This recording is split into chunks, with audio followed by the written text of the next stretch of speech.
Nagsimula ang malakas na kalampag bago pa man magising ang diwa ko. Malalim at metalikong katok na hindi tunog ng kapitbahay o ng delivery. Tunog ito ng autoridad, na parang may nagpasya na wala na akong karapatang matulog sa sarili kong bahay. Napabalikwas ako sa kama, mabilis na tumitibok ang puso. Sa isang sandali, hindi ko alam kung anong araw na. Pagkatapos ay nakita ko ang malamlam na kulay abong liwanag na tumatagos sa blinds at ang orasan sa aking tabi. Lampas 6:00 na ng umaga, tuyong-tuyo ang lalamunan ko. Nagsuot ako ng jacket at lumabas sa pasilyo.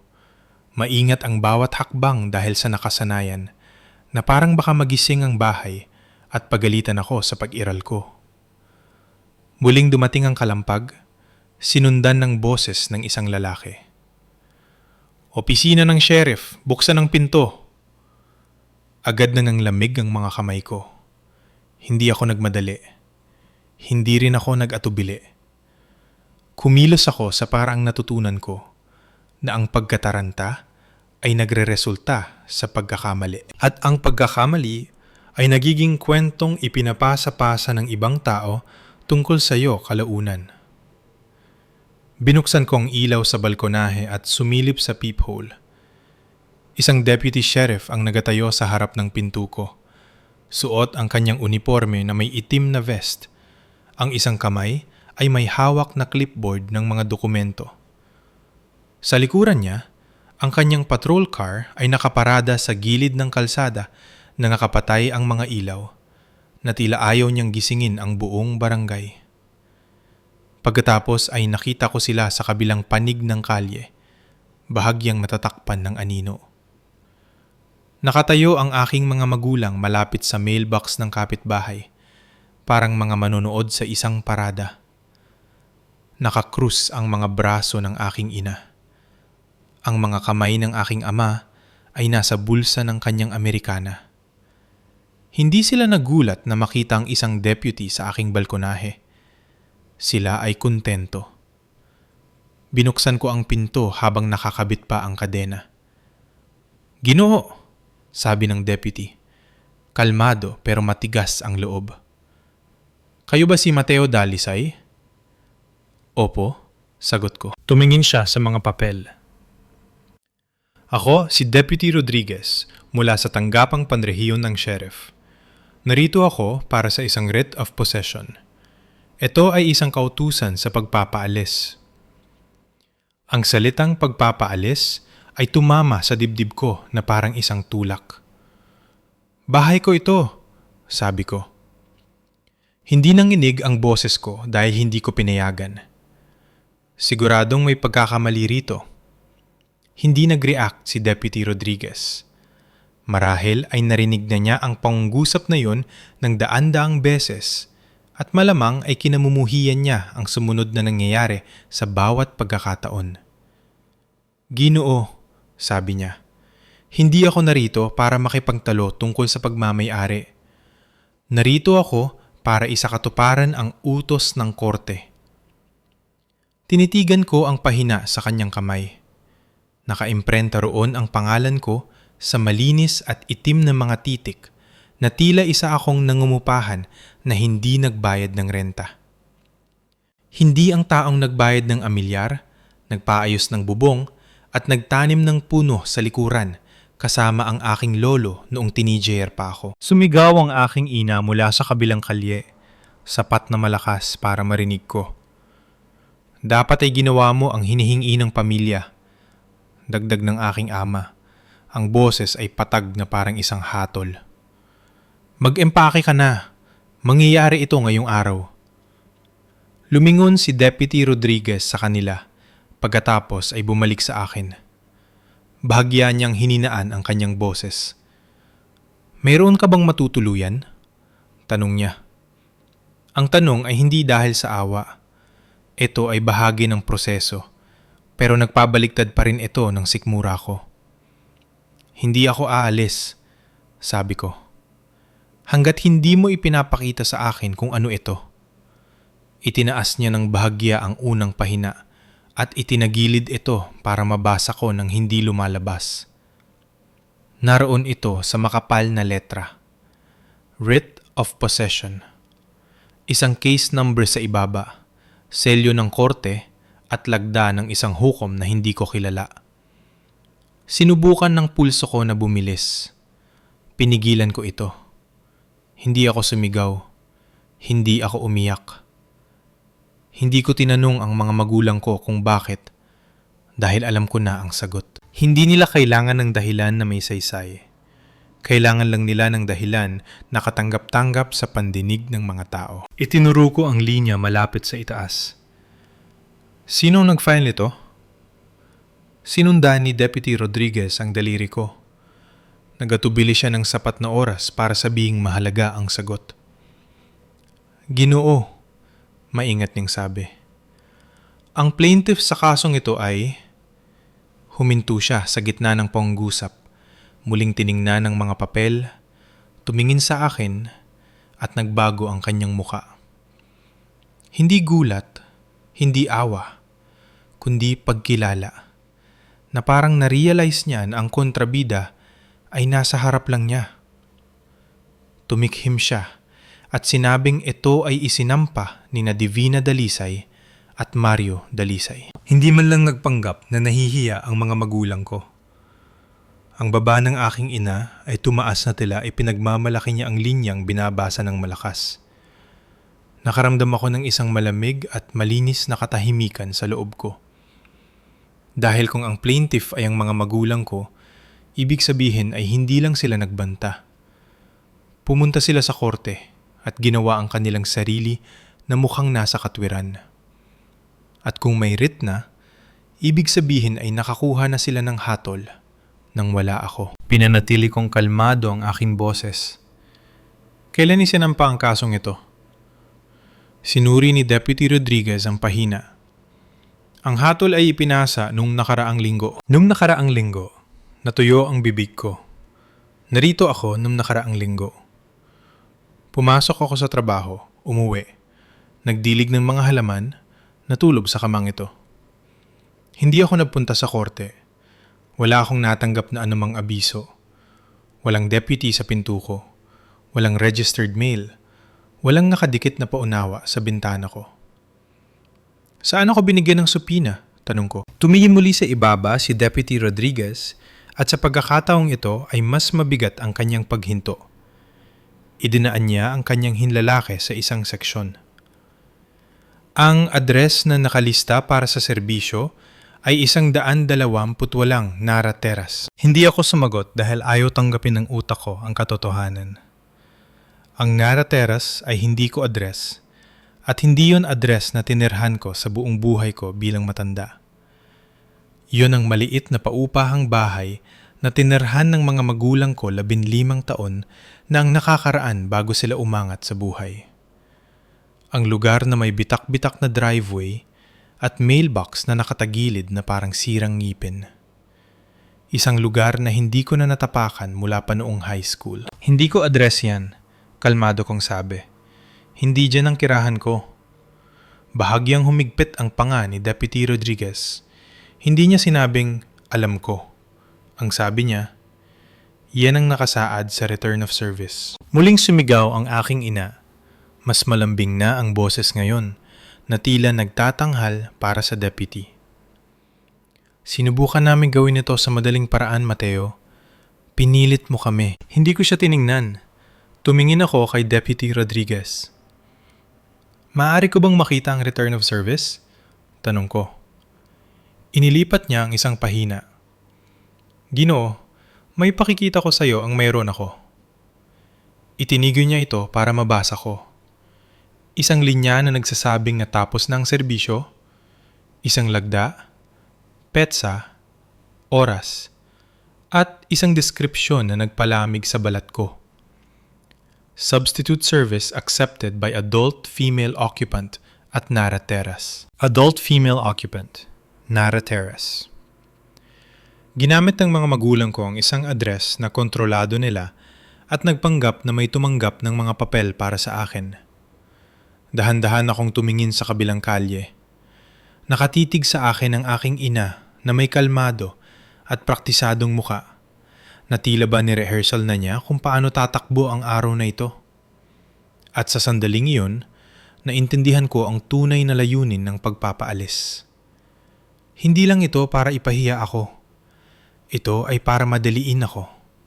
Pilitin akong mag-empake, umalis, mawalan ng kontrol sa bahay, at gawin akong masyadong gulong-gulo para lumaban sa tamang oras. Dahil kung hindi ko mapapahinto ang isang hukom, legal akong palalayasin ng isang deputy sheriff mula sa bahay na ipinamana sa akin ng aking lolo. Lumunok ako. Pinanatiling mababa ang boses. Ang bahay na ito ay sa lolo ko, sabi ko kay Deputy Rodriguez. Ipinamana niya ito sa akin. Hindi nakipagtalo si Deputy Rodriguez.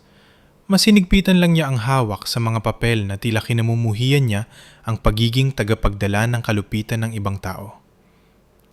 Ginoo, sabi niya, kung naniniwala kayo na ang utos ng korte ay nakuha sa maling paraan, kailangan ninyong makipag-ugnayan agad sa korte at mag-file ng emergency motion. Hindi ko kayo maaring turuan kung paano gawin yon. Tumango ako. Naiintindihan ko. Tumingin muli siya sa ibaba. Pagkatapos ay itaas at ang kanyang boses ay naging mas maingat.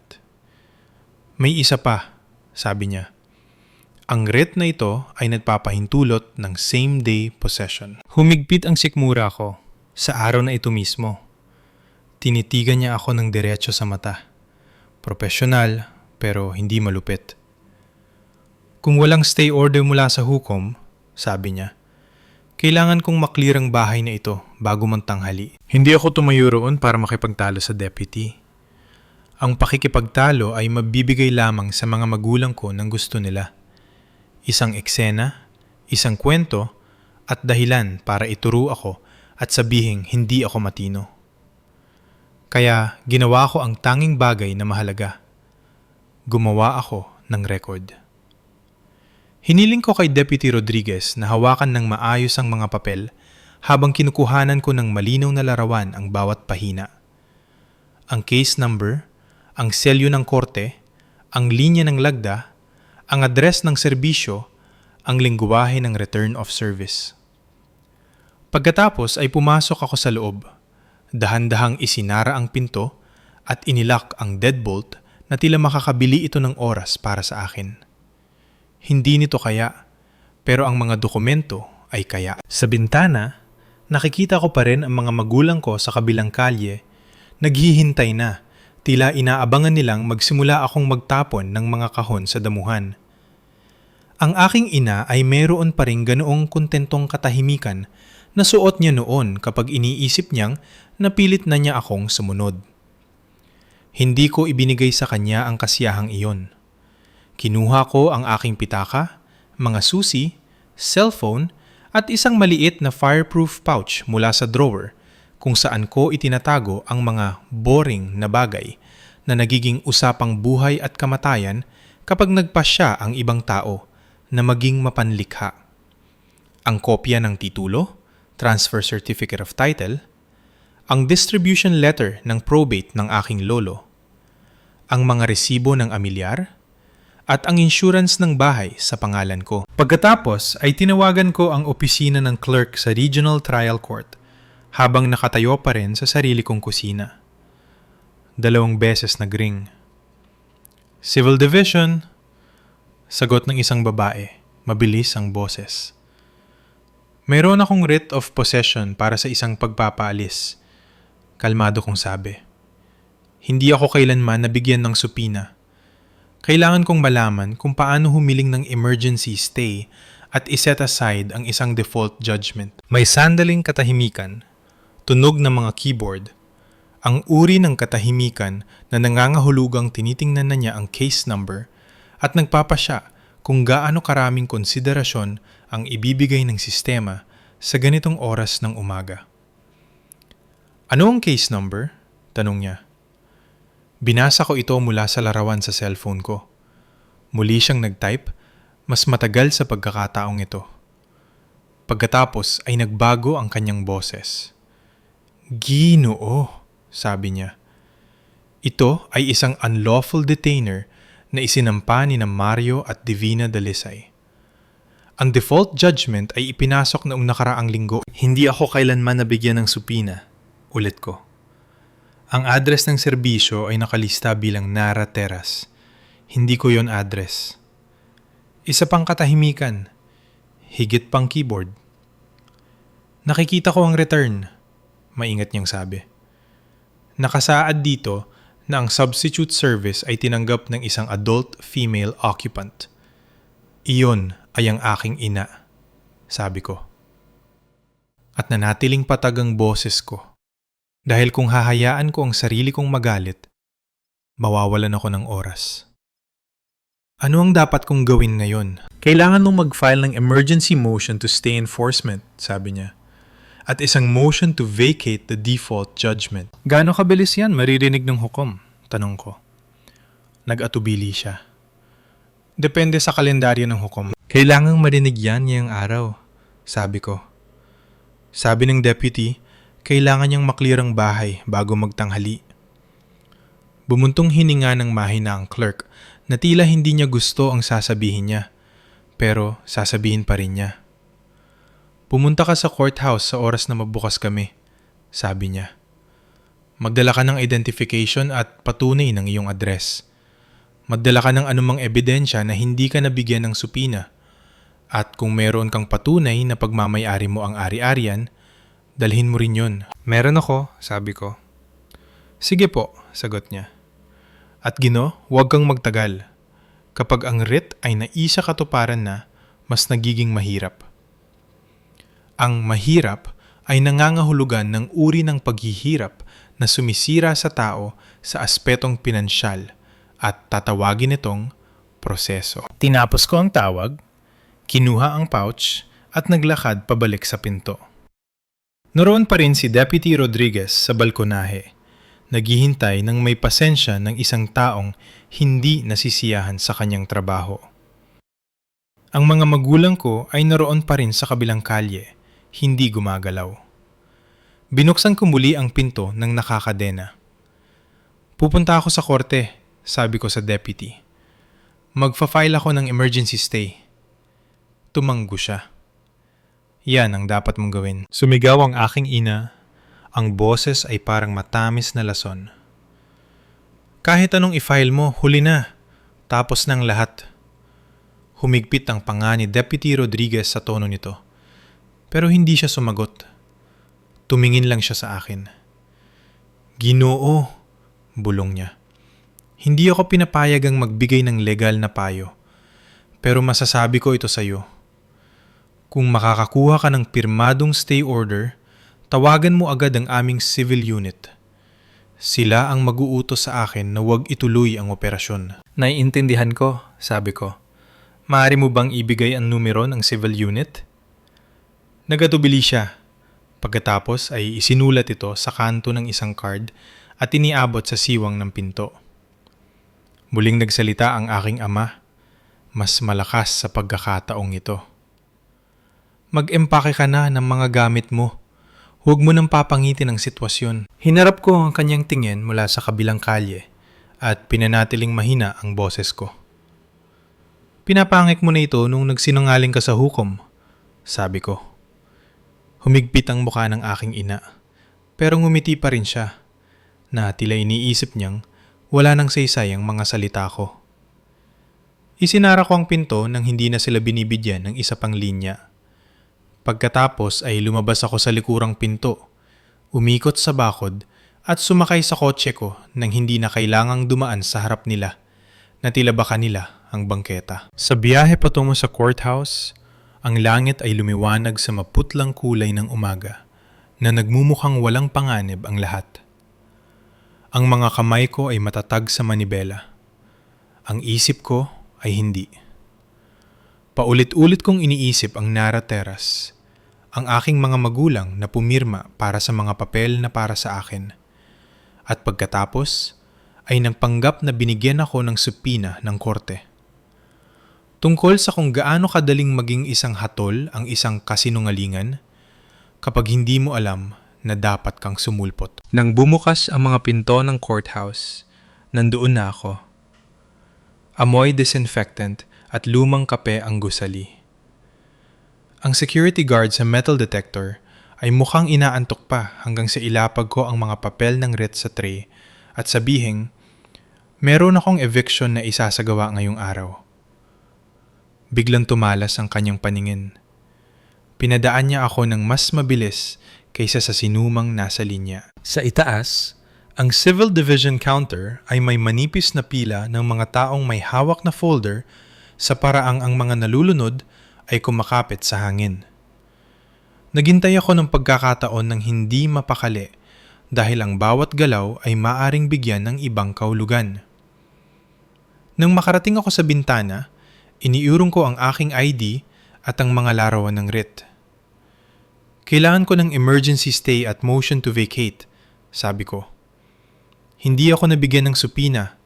Mali ang address. Ang clerk, isang lalaking may pagod na mga mata at may badge sa kanyang kwelyo, ay nag-type ng aking case number at agad na kumunot ang noo.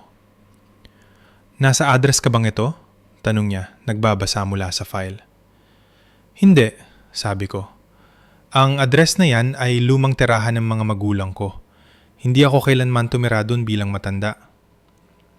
Nag-click siya muli, nagbukas ng isang nascan na dokumento at bahagyang iniharap ang monitor sa akin para makita ko ang proof of service form na may linya para sa lagda at deskripsyon ng adult female occupant na di umano'y tumanggap ng mga papel. Humigpit ang sikmura ko.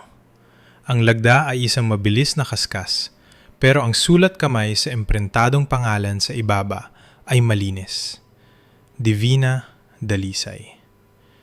Hindi man lang nag-abala ang ina ko na itago ito. Siya ang pumirma, bulong ko. Tumaas ang kilay ng clerk.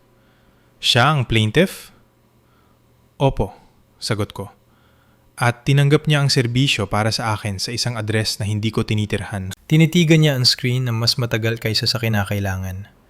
At pagkatapos ay gumawa siya ng isang bagay na nagsabi sa akin na hindi lang siya basta sumusunod sa proseso. Iprinint niya ang service form at iniurong ito sa ilalim ng salamin. I-highlight mo yan, mahina niyang sabi.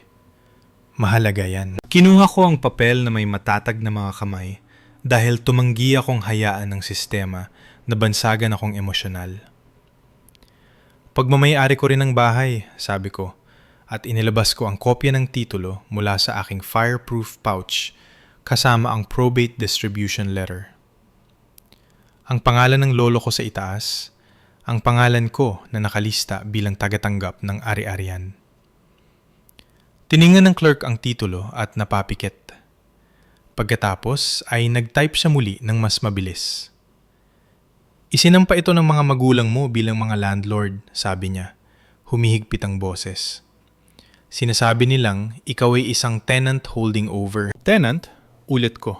Pinanatiling patag ang tono. Nag-click siya sa isa pang na-scan na exhibit at muling iniharap ang monitor. Isang pahinang rental agreement. Ang pangalan ko ay nakatype sa itaas. Ang pangalan ng mga magulang ko ay nakatype sa ilalim ng landlord. Isang lagda sa ibaba na dapat ay akin. Hindi sa akin yun. Mukhang sinubukan ng isang tao na gayahin ang sulat kamay ko mula sa isang lumang birthday card at tinamad sa kalagitnaan. Binigyan nila ito, sabi ko. Hindi nagsabi ng oo ang clerk. Hindi nagsasabi ng oo ang mga clerk. Ang sabi niya, kung gusto mong makita ito ng hukom ngayong araw, kailangan mong mag-file ng emergency motion ngayon. Bibigyan kita ng mga form at hearing request slip. Inabutan niya ako ng isang packet sa siwang, makapal, may staple, at mainit-init pa mula sa printer. Ang mga salitang emergency motion to stay ay nasa itaas na parang isang life preserver. Sinong hukom? Tanong ko. Sinuri niya ang docket. Si Judge Santos ang naka-assign. Maaari ba akong humarap sa kanya ngayong umaga? Sabi ko. Nagatubili siya. Pagkatapos ay lumingon sa kanyang likuran patungo sa isang pintong nagsasabing judicial assistant. Susubukan ko, sabi niya. Pero kailangan mong intindihin. Naintindihan ko. Pagputol ko ng mainhin. Kung hindi ako makakakuha ng stay, palalayasin ako ng deputy sa bahay ko bago magtanghali.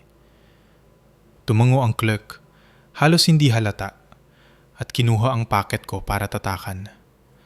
Ang tatak ay bumagsak ng malakas. Thunk! Ang tinta ay kumalat sa papel. Isang tunog na nagpatotoo sa lahat. Iniabot niya ang tinatakang motion sa akin. Pumunta ka sa Department 14, sabi niya. Hingin mo sa assistant ang emergency slot. Tumalikod ako para umalis, pero nagdagdag siya ng mas mahina. Ginoong Dalisay. Lumingon ako. Itinuro niya ang titulo sa kamay ko. Kung ang titulong yan ay nakarehistro sa pangalan mo, ang eviction case ng mga magulang mo ay may standing problem. Hindi gusto ng mga hukom ang standing problems. Hindi ako nagpasalamat na parang binigyan niya ako ng pabor. Nagpasalamat ako na parang inabutan niya ako ng sandata na alam ko kung paano gamitin. Sa pasilya sa labas ng Department 14, umupo ako sa isang kahoy na bangko at pinunan ang motion gamit ang mabagal at malinis na sulat kamay. Hindi nagmamadali, hindi nanginginig, bawat linya ay sinadya. At nang makarating ako sa seksyon na humihingi ng sumusuportang ebidensya, inilista ko ng eksakto ang ipinapakita na ng record. Maling address, plaintiff ang pumirma sa serbisyo, peking lease, rehistradong titulo sa pangalan ko. Pagkatapos ay tumayo ako at naglakad sa bintana ng assistant at iniyurong ang packet ko sa ilalim ng salamin. Binasa ng assistant ang unang pahina, pagkatapos ay ang pangalawa. Pagkatapos ay huminto ang kanyang mga mata sa proof of service. Nagbago ang kanyang mukha. Hindi dramatiko, alerto lang. Tumingin siya sa akin. Sinasabi ninyong ang plaintiff ang tumanggap ng serbisyo para sa defendant? Opo, sabi ko. Tinitigan niya ako ng matagal na sandali. Pagkatapos ay tumayo ng walang imik at nawala sa pinto sa likuran niya. Naghintay ako. Nakakrus ang mga kamay. Matatag ang paghinga. Nakikinig sa mahihinang boses sa loob ng chambers ng hukom. Nang muling bumukas ang pinto, bumalik ang assistant na hawak ang packet ko na tila bigla itong bumigat. Sumandal siya sa bintana at nagsalita ng mahina. Haharapin kayo ni Judge Santos, sabi niya. Pero kailangan kitang batiin. May isa pang dokumentong ikinabit ang mga magulang mo sa kanilang filing. At kung ito nga ang iniisip ko, hindi lang ito simpleng pagpapaalis. Humigpit ang sikmura ko. Anong dokumento? Lumunok ang assistant. Isang deed, sabi niya. Isang rehistradong quitclaim deed na nagsasabing ang bahay ay inilipat pabalik sa kanila. Nanglamig ang katawan ko, pero nanatiling kalmado ang mukha ko. Isang deed? Mahina akong ulit. Inilipat pabalik sa kanila. Tumango ang assistant. Ang mga mata ay maingat. Nasa court file ito bilang exhibit. Makikita mo ito kapag nasa harap ka na ng hukom. Hindi ako nakipagtalo sa pasilyo. Hindi ako nagmakaawa sa likod ng salamin na parang isang taong nawawala sa sarili. Tumango lang ako at nagsabi, Opo, salamat. Pagkatapos ay sinundan ko siya sa pinto patungo sa Department 14. Ang courtroom ay mas maliit kaysa sa lobby sa ibaba. Mas madilim, mas tahimik. Ginawa para sa mga desisyong sumisira sa tao sa magalang na paraan. May ilang abogado na nakaupo sa mga bench na may bukas na laptop. Isang lalaking may lukot na Amerikana ang nakatitig sa kanyang mga kamay na tila naghihintay na maparusahan. At pagkatapos ay nakita ko ang mga magulang ko. Nakaupo sila malapit sa unahan, kasama ang isang abogado. Isang lalaking may uba ng buhok at may kalmadong postura. Ang uri ng abogado na kinukuha ng mga tao kapag gusto nilang isipin ng korte na sila ang nasa katwiran. Ang aking ina ay suot ang isang malambot na cardigan at isang nag-aalalang ekspresyon na tila dinala niya para iligtas ako mula sa sarili ko. Ang aking ama ay nakatingin ng diretso sa unahan, matigas ang panga. Hindi sila mukhang kabado, mukha silang handa. Nang makita ako ng ina ko, nagbigay siya ng isang maliit at malungkot na ngiti na tila magsasagawa siya ng habag at hindi ko ito sinuklian. Tinawag ng bailiff ang case number at lumapit kami sa mga mesa. Umakyat si Judge Santos sa bench at agad na tumingin sa file na may kunot sa noo na nagsabi sa akin na may nakita na siyang bagay na hindi niya gusto. "Magandang umaga," sabi niya. "Meron tayong emergency motion para itigil ang enforcement ng isang writ of possession. Ginoong Dalisay, kayo ang defendant." "Opo, Your Honor," sagot ko. "At humaharap kayo ng walang abogado ngayong araw?" "Opo." Ang kanyang paningin ay saglit na lumingon sa abogado ng aking mga magulang. "Attorney Lawrence Panganiban para sa mga plaintiff, Your Honor." Tumango si Judge Santos. Pagkatapos ay tumingin muli sa akin. "Ginoong Dalisay, naunawaan ninyo na ang writ ay nagpapahintulot ng possession ngayong araw." "Opo," sabi ko. Sabi ng deputy, 2:00 ng tanghali. Hindi nag-react si Judge Santos sa emosyon yun. Nag-react siya sa proseso. "Sabihin ninyo sa akin kung bakit dapat akong maglabas ng emergency stay." Inuri ko ang packet ko sa unahan, matatag ang mga kamay. "Dahil hindi po ako nabigyan ng tamang serbisyo." Ang proof of service ay nagpapakita na ang plaintiff ang tumanggap ng substitute service sa address na hindi ko tinitirhan. Ang address ay hindi sa akin at ang plaintiff ang pumirma sa service form. Bahagyang kumanit ang mga mata ni Judge Santos. "Ang plaintiff ang pumirma sa service form?" "Opo," sabi ko. Bahagyang ngumiti si Atty. Panganiban na tila magpapaliwanag siya tungkol sa isang technicality. Tumingin si Judge Santos sa kanya. "Abogado, totoo ba ito?" Tumayo si Atty. Panganiban, swab ang boses. "Your Honor, ang serbisyo ay natapos ayon sa batas. Ang substitute service ay pinahihintulutan. Tinanggap ito ng nakatira sa bahay." Nagtaas ng kamay si Judge Santos. "Huwag ninyong basahin ang batas sa akin. Sagutin ninyo ang tanong. Ang inyo bang kliyente ang pumirma bilang adult female occupant na tumanggap ng substitute service?" Nag-atubili si attorney. Panganiban, pagkatapos ay maingat na pumili ng mga salita. "Opo, Your Honor.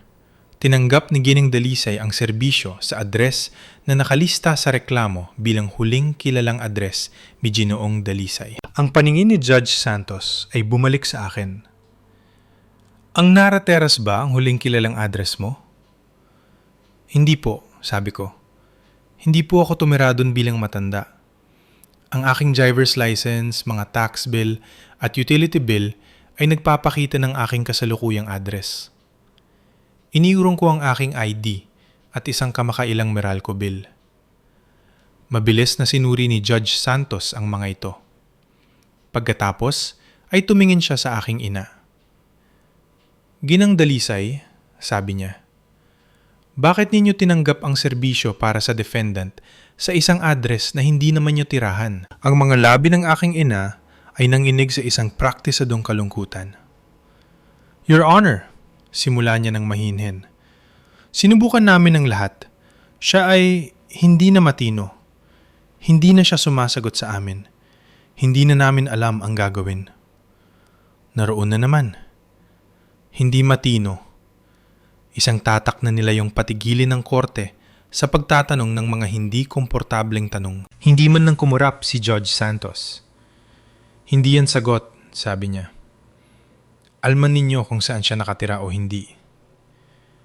Bahagyang sumandal sa unahan ng aking ama. Mahina ang boses. "Sinusubukan lang naming protektahan ang ari-arian." Ang mga mata ni Judge Santos ay nanatiling matalas. Protektahan laban kanino? Hindi sumagot ang aking ama. Ibinaba ng aking ina ang kanyang paningin na parang isang santo. Mabilis na sumingit si Attorney Panganiban. Your Honor, ang mga plaintiff ang may-ari ng bahay. Kailangan nilang mabawi ang possession. Tumatanggi ang defendant na umalis. Ang paningin ni Judge Santos ay bumaling sa kanya. Sinuri ko na ang mga exhibit, sabi niya, at humigpit ang kanyang tono. Ang isa sa mga ito ay isang deed. Humigpit ang lalamunan ko. Itinaas ni Judge Santos ang isang pahina mula sa file. Exhibit C ay isang rehistradong quitclaim deed na naglalayong ilipat ang ari-arian mula kay Mateo Dalisay patungo kina Mario at Divina Dalisay, sabi niya. Narehistro 2 linggo na ang nakalilipas. Napasinghap ng mahina ang aking ina na tila iiyak na siya. Ang mukha ng aking ama ay nanatiling patag. Tumingin sa akin si Judge Santos. Ginoong Dalisay, pumirma ba kayo ng quitclaim deed na naglilipat ng ari-ariang ito sa iyong mga magulang 2 linggo na ang nakalilipas? Hindi po, sabi ko. Sumingit muli ang swab na boses ni Attorney Panganiban. Your Honor, meron kaming notarized deed sa record. Ang mga mata ni Judge Santos ay tumingin sa kanya. Hindi kita tinatanong.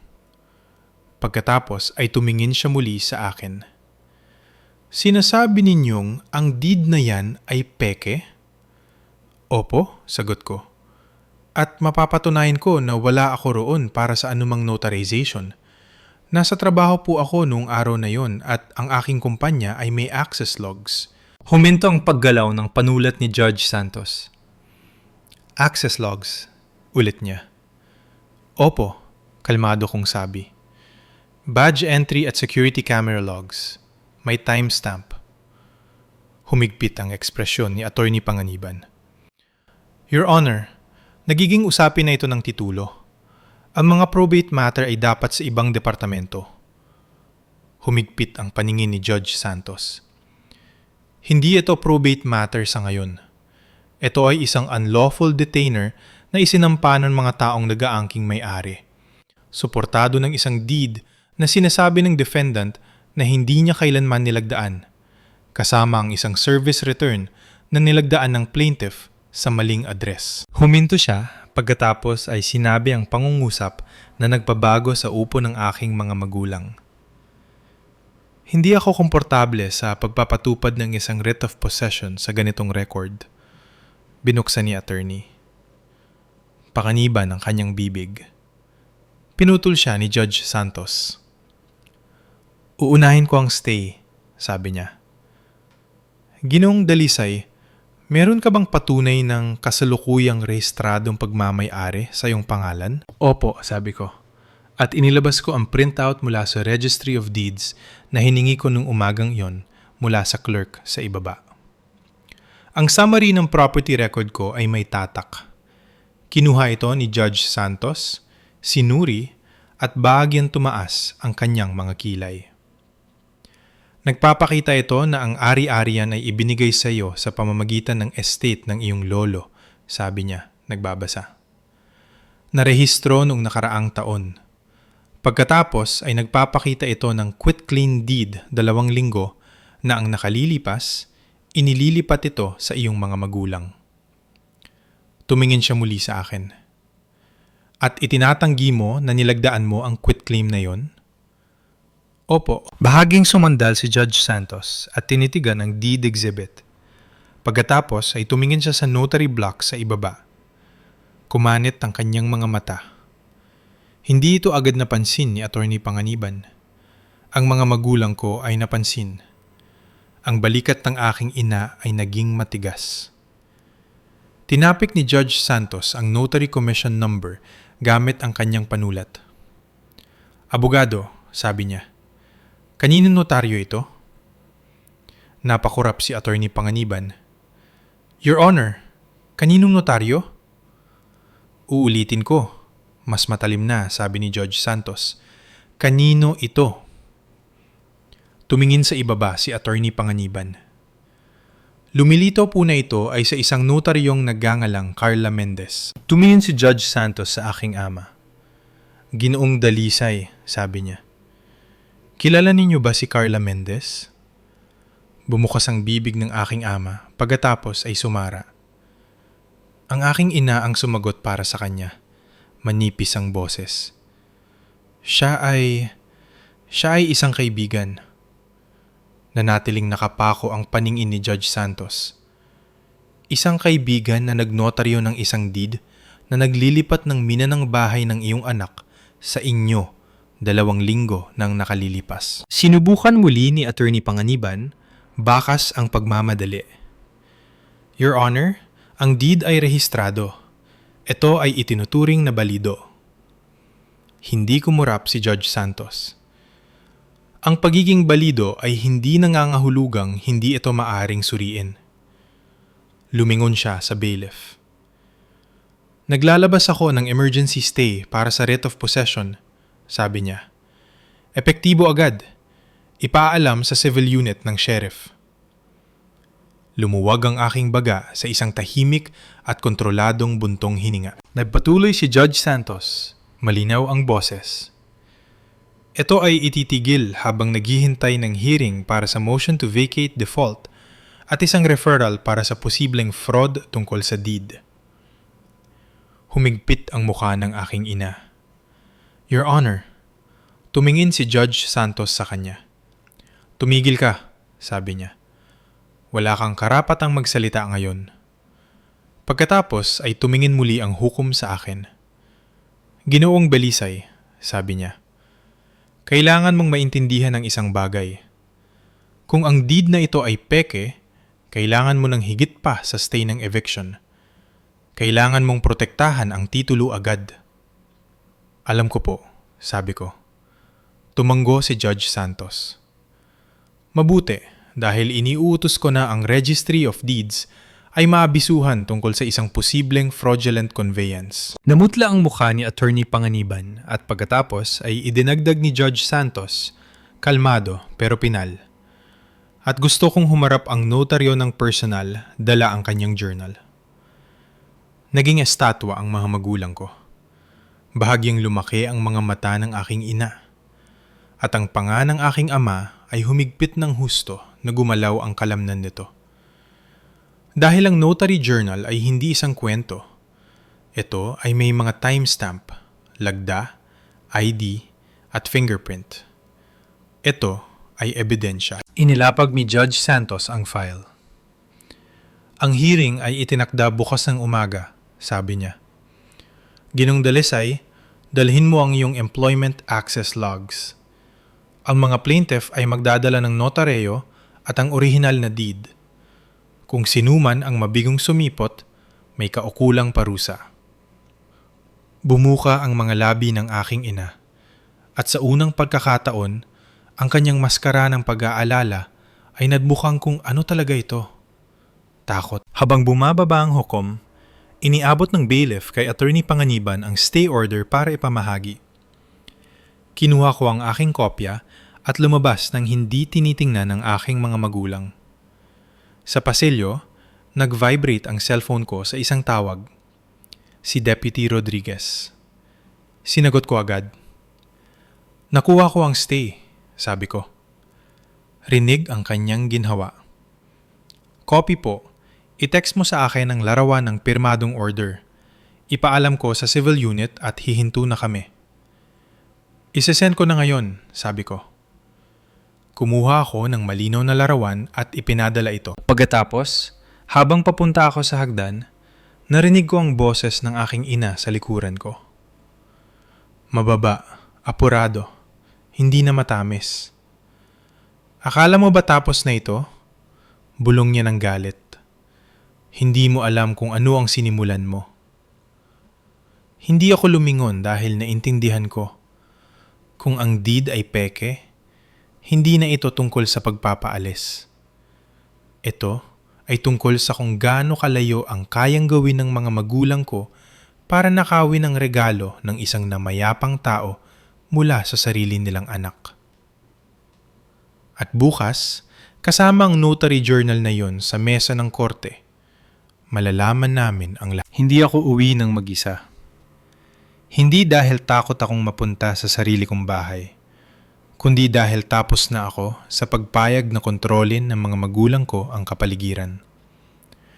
Pagkatapos kong i-text kay Deputy Rodriguez ang larawan ng stay order, tinawagan ko ang numero ng civil unit ng sheriff na isinulat niya para sa akin kanina at pinakumpirma kung natanggap na nila ang stay. Maikli at neutral ang boses ng dispatcher. Opo sir, meron na kaming stay sa file. Ang enforcement ay suspendido. Pagkatapos ay ginawa ko ang susunod na bagay ng tahimik nang hindi humihingi ng pahintulot sa sinuman. Dumiretso ako sa Registry of Deeds. Maaga pa at ang waiting room ay amoy papel at lumang air conditioning. Ang mga tao ay nakaupo sa mga plastik na upuan, hawak ang mga marriage certificate, release ng sangla at amilyar. Walang drama, purong administrasyon lang. Kumuha ako ng numero at naghintay. Nang tawagin ang numero ko, lumapit ako sa counter at iniyuro ang ID at ang printout ng RD. Ang estate distribution deed ng aking lolo at ang mas bagong quitclaim deed na di umani naglilipat ng ari-arian pabalik sa mga magulang ko. Kailangan kong maglagay ng fraud alert sa record ng ari-arian ko, sabi ko. Naglabas ang hukom ng stay ngayong araw at inirefer ang deed para sa posibleng fraud. Ang clerk sa likod ng counter, nasa edad 30, nakataliang buhok, matalas ang mata, ay tumingin sa deed number at nag-type. Halos agad na nagbago ang kanyang ekspresyon. Sir, sabi niya, ang quitclaim na ito ay narehistro 2 linggo na ang nakalilipas. Opo, at isinumitay yun ng personal, sabi niya. Ang mga mata ay sumusuri sa mga intake note na may nakakabit na notary acknowledgement. Pinanatili kong kalmado ang boses ko. Hindi ko nilagdaan yan. Inutusan ng hukom ang notaryo na sumipot dala ang kanyang journal bukas. Hindi sumagot ang clerk ng may awa. Sumagot siya sa pamamagitan ng proseso. Meron ba kayong case number? Tanong niya. Ibinigay ko ito sa kanya. In-type niya ito sa isang notes field at nag-print ng isang maliit na form. Punan ninyo ito. Lalagyan namin ng fraud alert flag ang parcel record. Hindi nito otomatikong pinapawalang bisa ang deed. Dagdag niya. Pero naglalagay ito ng pampublikong abiso na ang paglilipat ay may alitan at maaari itong mag-trigger ng karagdagang beripikasyon kung may susubok pang magrehistro ng iba pang dokumento. Iyon mismo ang kailangan ko. Nilagdaan ko ang form gamit ang aking normal na lagda, mabagal at malinis, at iniyurong ito pabalik. Tinatakan ito ng clerk at idinagdag sa file. Pagkatapos ay gumawa siya ng isang bagay na muling nagpahigpit sa sikmura ko. Nag-click siya sa digital image ng deed at ini-zoom ang notary block. Maaari ba akong magtanong? Maingating sabi. Opo. Tinapik niyang screen gamit ang kanyang panulat. Alamin niyo ba kung bakit kakaiba ang hitsura ng commission number ng notaryo? Humigpit ang nalamunan ko. Paanong kakaiba? Bagyang inikot niya ang monitor para makita ko. Ang commission number ay may isang digit na binura at muling isinulat. Isang napakaliit na pagwawasto na halos hindi makikita maliban kung sanay kang makakita ng mga problema sa intake. Ang pagwawastong yan ay dapat naging dahilan ng pagtanggi, mahina niyang sabi. Pero hindi. Nakalusot ito. Tinitigan ko ang screen at naramdaman ko ang aking galit na tumalas ang focus. Ang isang binurang digit sa isang legal na dokumento ay hindi simpleng typo. Isa itong butas. Maaari mo bang i-print ang image na yan? Tanong ko. Tumango siya. Opo, at ipiprint ko rin ang intake metadata. Nang iabot niya sa akin ang mga pahina, mainit-init pa ang mga ito at opisyal. Eksaktong bagay na hindi kayang pagtalunan ng mga magulang ko mamaya. Umalis ako sa Registry of Deeds, dala ang kumpirmasyon ng fraud alert sa aking bag at umuwi. Ang isip ko ay tumatakbo na parang isang malinis na makina. Kung ang deed ay peke, may ilang paraan lang para mairehistro ito. Isang notaryo na nagsinungaling. Isang lagda na hindi sa akin. Isang ID na peke o ninakaw. Isa akong tao na naniniwalang hindi ako lalaban dahil sa sobrang gulat para kumilos. Pero, nagbago na yon. Nang pumarada ako sa aking driveway, ang bahay ko ay mukhang normal, tahimik. Ang sikat ng araw ay nasa pader, ang ilaw sa balkonahe ay patay. Pero ang kotse ng mga magulang ko ay nakaparada na naman sa kabilang kalye. Nagmamasid pa rin sila. Hindi ko sila binigyan ng palabas na gusto nila. Naglakad ako sa loob ng bahay, nilak ang pinto at dumiretso sa mesa sa kusina. Pagkatapos ay ginawa ko ang bagay na hindi nila inaasahang gagawin ko. Tinawagan ko ang aking pinagtatrabuhan. Hindi para magreklamo, hindi para umiyak, kundi para humiling ng mga log. Sumagot ang security office ng kumpanya ko sa ikalawang ring. Security, sabi ng isang lalaki. Ito si Mateo Dalisay, sagot ko. Kailangan ko ng badge access logs para sa nakaraang 2 linggo. Particular na ang buong araw ng ika-13. May sandaling katahimikan. Bakit po? Dahil may isinampang deed na nagsasabing nilagdaan ko ito sa harap ng isang notaryo nung araw na yon. Kalmado kong sabi. At kailangan kong idokumento kung nasaan ako. Ang tono sa kabilang linya ay agad na nagbago. Naiintindihan po, sabi niya. Kakailanganin ko ng email request at ang case number kung meron man. Meron ako, sagot ko, at ibinigay ko ito sa kanya. Hindi niya tinanong kung ayos lang ako. Hindi niya kailangan. Sabi niya, kukunin namin ang mga badge entry at parking gate logs. Kung may footage pang mga camera, ipre-preserve namin. Preserve. Ang salitang yon ay parang proteksyon. Nang tapusin ko ang tawag, tumingin muli ako sa bintana sa harap. Ang aking ina ay nasa bangketa na ngayon. Ang cellphone ay nakadikit sa kanyang tainga.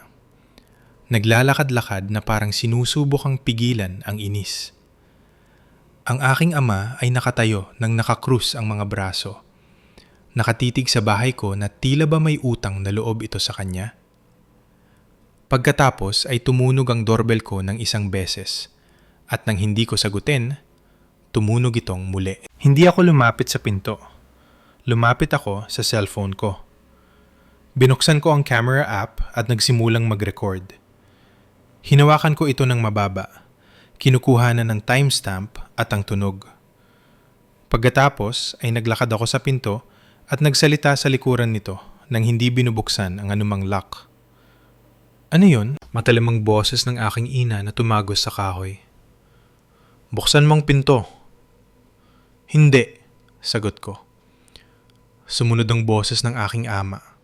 Kontrolado. Narito kami para ayusin ito bilang pamilya. Pinanatili kong patag ang tono ko. Nag-file kayo ng eviction laban sa akin. Pinik ninyo ang lease. Nagrehistro kayo ng deed. Hindi yan pamilya. Fraud yan. Tumataas ang boses ng aking ina.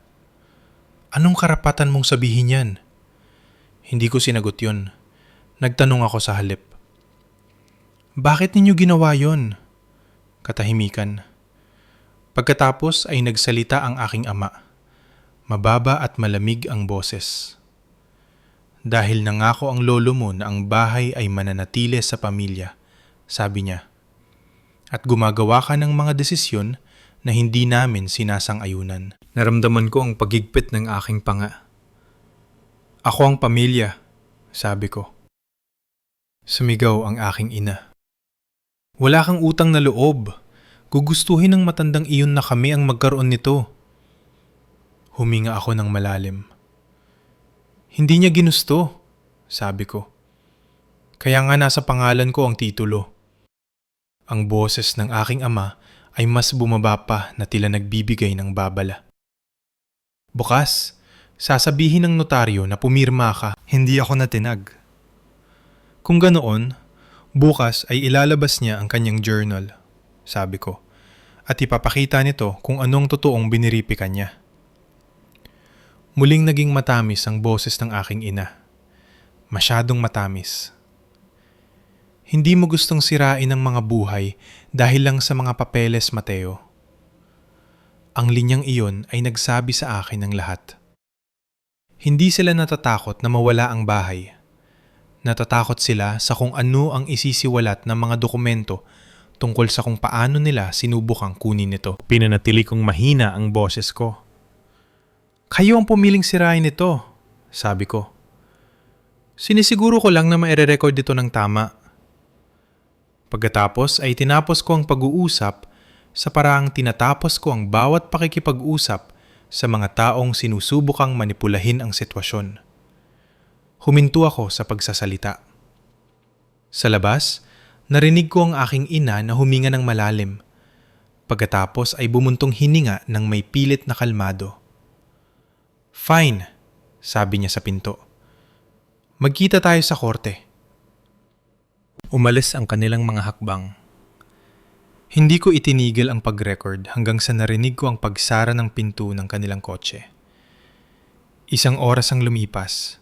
Tumunog ang email ko mula sa security office ng aking pinagtatrabahuhan. Subject: Badge Access Logs. Mateo Dalisay. Requested.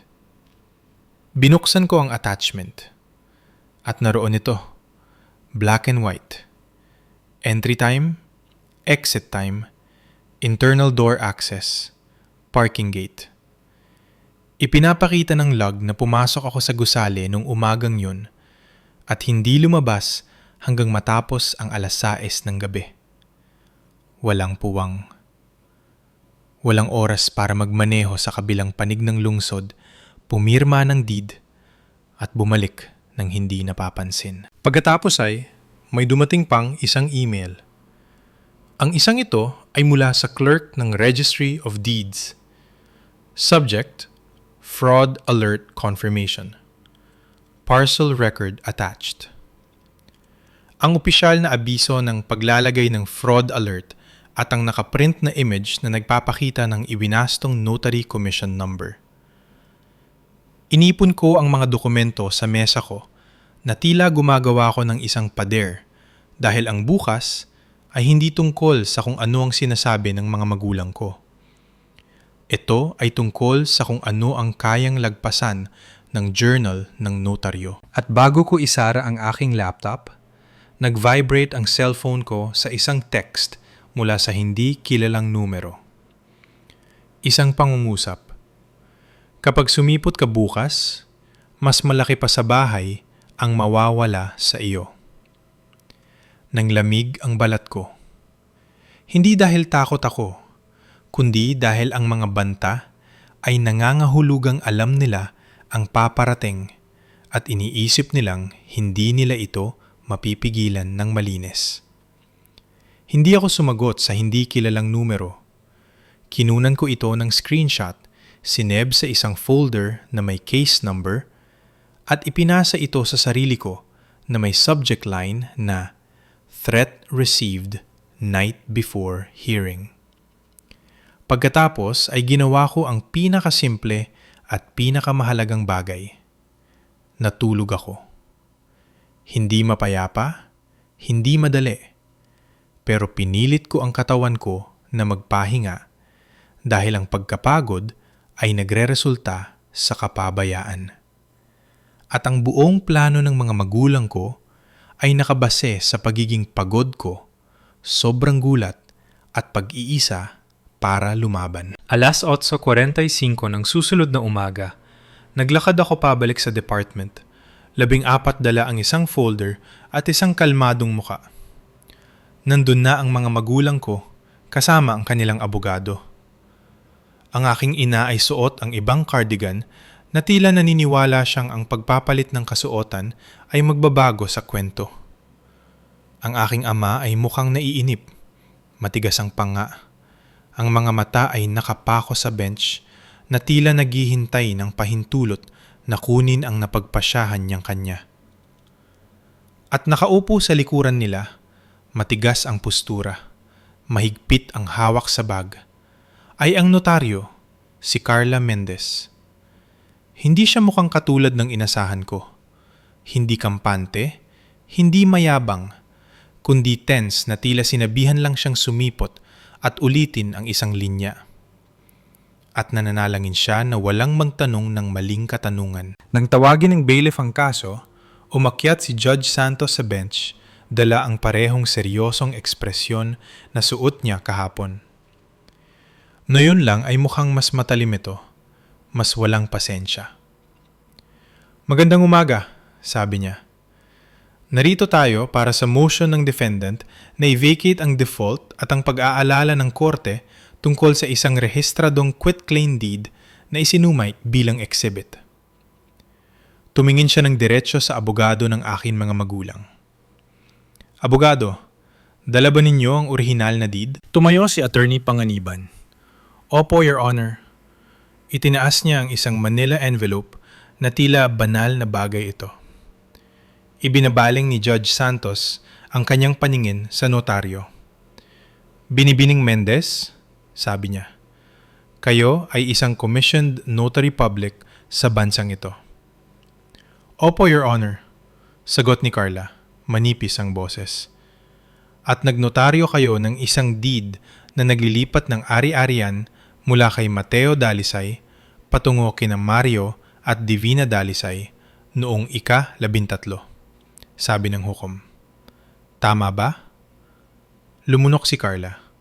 "Opo." Nanatiling kalmado ang boses ni Judge Santos. "Kung ganoon, ilabas ninyo ang inyong notary journal." Bahagyang nag-atubili si Carla. Mabilis na nagsalita si attorney. Panganiban. "Your Honor, ang notarization ay ginawa ng maayos. Ang acknowledgement ay kumpleto na. Hindi na kailangan ang journal." Tiningnan siya ni Judge Santos na tila nagmungkahi itong huwag pansinin ang batas. "Maupo ka," sabi niya. Naupo si Attorney Panganiban. Pinanatili ni Judge Santos ang kanyang mga mata kay Carla. Ang journal, ngayon na. Nanginginig ang mga kamay ni Carla habang binubuksan niya ang kanyang bag. Inilabas niya ang isang maliit na itim na libro, may matigas na cover, sira-sira ang mga kanto, at hinawakan ito na tila tumitimbang ito ng 10 kilo.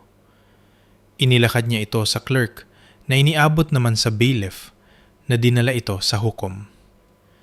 Binuksan ito ni Judge Santos at naging tahimik ang silid sa paraang ang bawat paglunok ay naging malakas. Idina ni Judge Santos ang kanyang daliri sa mga entry at pagkatapos ay huminto. Tumingin siya sa itaas. "Binibining Mendez," sabi niya ng patag. "Pakisabi sa korte kung anong identification ang biniripika ninyo para kay Mateo Dalisay noong ika-13. Mabilis na napakurap si Carla. "Ang kanyang driver's license." Tumingin muli sa ibaba si Judge Santos.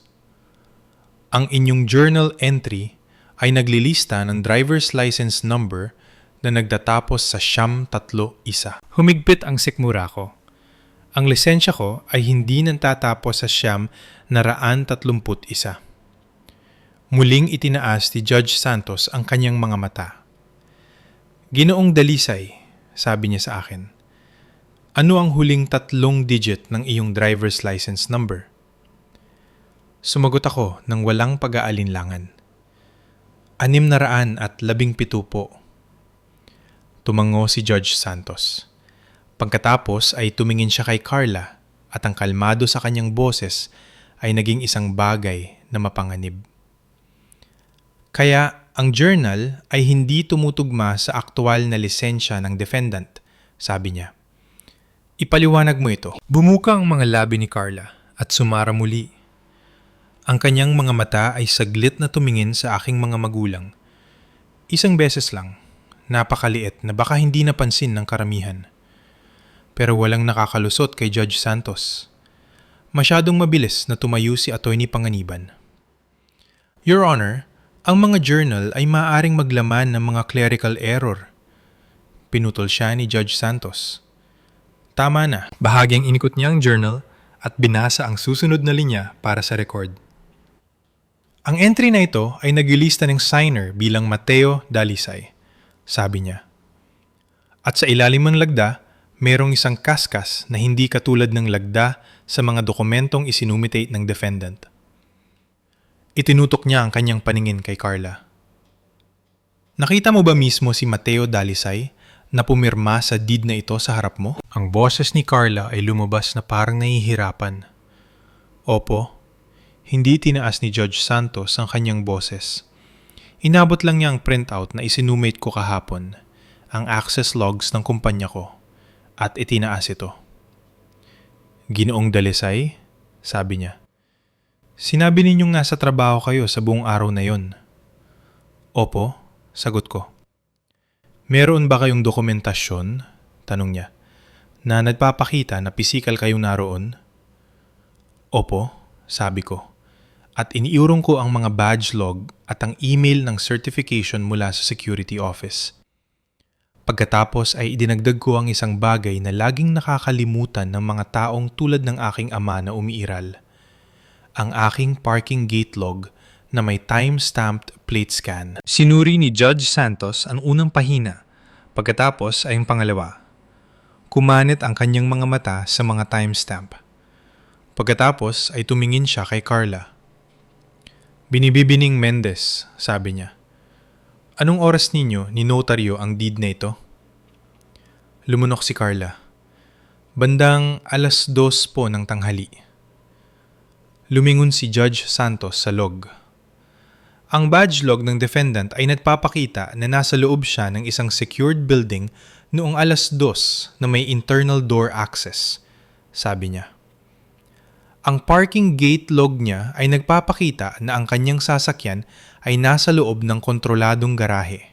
Hindi siya lumabas. Humigpit ang mukha ni Carla at ang kanyang boses ay bahagyang pumiyok. Baka mamaya pa po yun. Inilipat muli ni Judge Santos ang pahina ng journal. Ang iyong journal ay naglilista ng oras bilang 2:15, sabi niya. Kaya, hindi yun mamaya. Mukhang gustong maglaho ni Atty. Panganiban.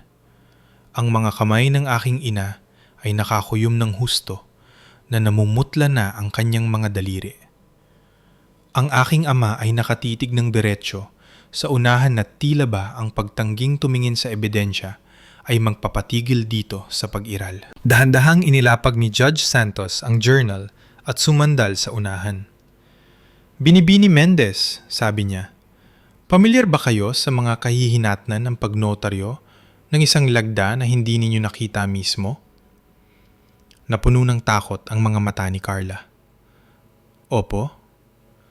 Kung ganoon, tatanungin kita sa huling pagkakataon, sabi ni Judge Santos. Nakita mo ba si Mateo Dalisay na pumirma sa deed na ito? Nanginig ang bibig ni Carla at muling lumingon ang kanyang mga mata sa mga magulang ko. Bahagyang umiling ang aking ina. Maliit, desperado. Hindi gumalaw ang aking ama. Huminga ng malalim si Carla at nang magsalita siya, ang kasinungalingan ay tuluyan ng gumuho. Hindi po, bulong niya. Hindi ko po nakita. Hindi sumabog ang courtroom. Nag-reset lang ito na tila ang katotohanan ay nag-click ng switch at lahat ng nasa silid ay nasa ibang circuit na. Ang boses ni Judge Santos ay naging malamig at direkta. Salamat, sabi niya. Yun lang. Gumawa ng maliit na tunog ang aking ina. Kalahating singhap, kalahating galit.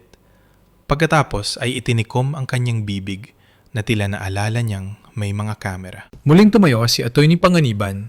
Ang boses ay puno ng pagmamadali. Your Honor, lampas na ito sa saklaw.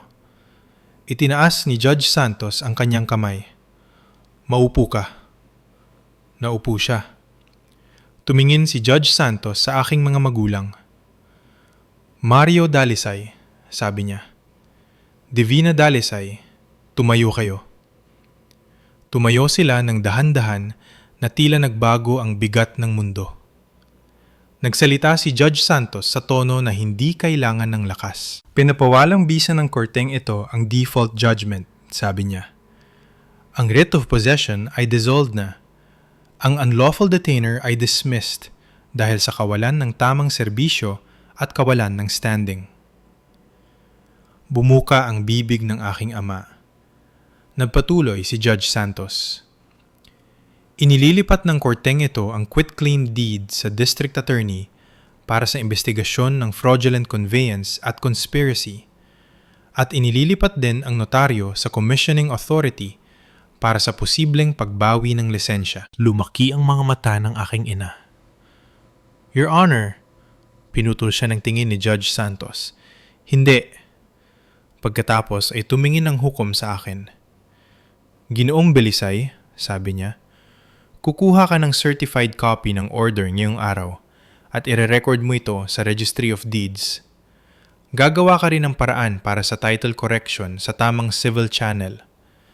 Based sa nakita ko, dapat mo ring isaalang-alang ang isang emergency restraining order. Gagawin ko po, sabi ko. Tumanggo si Judge Santos at pagkatapos ay binitawan ang linyang nagpatakot sa aking mga magulang. At kung ang sinuman sa mga plaintiff ay magtangkang gumawa pa ng anumang aksyon para palayasin ka sa ari-ariang iyon, makipag-ugnayan agad sa mga awtoridad. Ang mga utos ng korteng ito ay hindi mungkahi. Natapos ang hearing sa mga papeles, tatak, at ang uri ng katahimikan na dumarating lamang kapag na-realize ng mga tao na ang sistema ay wala na sa panig nila. Sa labas ng courtroom, hindi ako nilapitan ng mga magulang ko. Hindi nila kaya. Iniiwasan ni Attorney Panganiban ang aking mga mata. Kinakausap sila sa mabilis at mahinang mga pangungusap na tila sinusubukan niyang mailabas sila sa gusali bago may magpasya na arestuhin sila. Naglakad si Carla Mendez sa kabilang direksyon. Maputla ang muka, nakakapit sa kanyang bag na tila ito ay isang salbabida. At dumiretso ako sa ibaba sa clerk's office at humingi ng mga certified copy. Bumagsak ang tatak ng malakas. Thunk! Paulit-ulit. Certified. Certified. Certified. Pagkatapos ay nagmaneho ako ng diretso sa Registry of Deeds at nirecord ang utos ng hukom laban sa parcel record. Idinidikit ito sa fraud alert na naroon na. Ang clerk na tumulong sa akin kahapon ay hindi nagumiti. Tumangulang siya nang makita ang lagda ng hukom na tila ba hinihintay niyang humabol ang mga papeles. Sa paglabas ko, muling nag-vibrate ang cellphone ko. Hindi kilalang numero. Sa pagkakataong ito, isang linya lang mas maikli sa huli. Kalimutan mo na. Kinunan ko pa rin ito ng screenshot dahil ang mga taong tulad ng aking mga magulang ay hindi humihinto dahil tinubuan sila ng konsensya. Humihinto sila dahil ang mga pinto ay sarado na. Sa sumunod na ilang linggo, pinanood ko ang mga kahihinatnan nang hindi sila hinahabol. Kinumpirma ng Registry of Deeds na ang deed ay may flag na at isinasailalim sa investigasyon. Ang lisensya ng notaryo ay isinalalim sa review. Ang security office ng kumpanya ko ay itinabi ang footage ng aking pagpasok sa gusali noong umagang yon at hindi kailanman paglabas. Ang civil unit ng sheriff ay idinagdag ang stay at dismissal order sa kanilang sistema para wala nang makasipot ng 6:00 ng umaga, dala ang mga papel at magpanggap na normal na proseso ito. At ang mga magulang, ang mga taong ginugol ang buong buhay ko sa pagsasabing mahalaga ang pangalan ng pamilya, ay hindi makatingin sa akin ng diretso nang hindi nakikita ang sarili nilang mga lagda sa isang kasinungalingan. Hindi sila kailanman humingi ng paumanhin.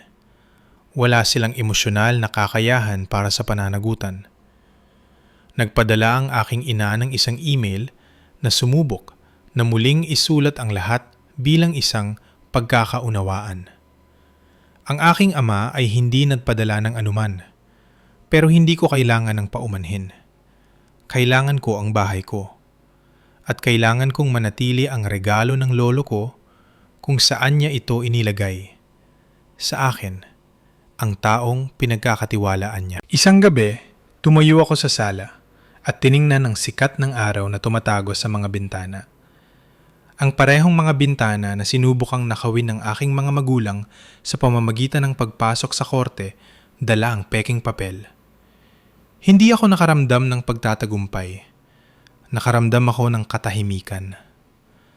Ang uri ng katahimikan na nakukuha mo kapag huminto ka na sa pagmamakaawa, na tratuhin ng patas at nagsimula ng pilitin ang mga tao na harapin ang mga katotohanan. Pagkalipas ng ilang linggo, ang kalye ay nagmukhang normal na naman. Wala ng patrol car sa tabi ng kalsada.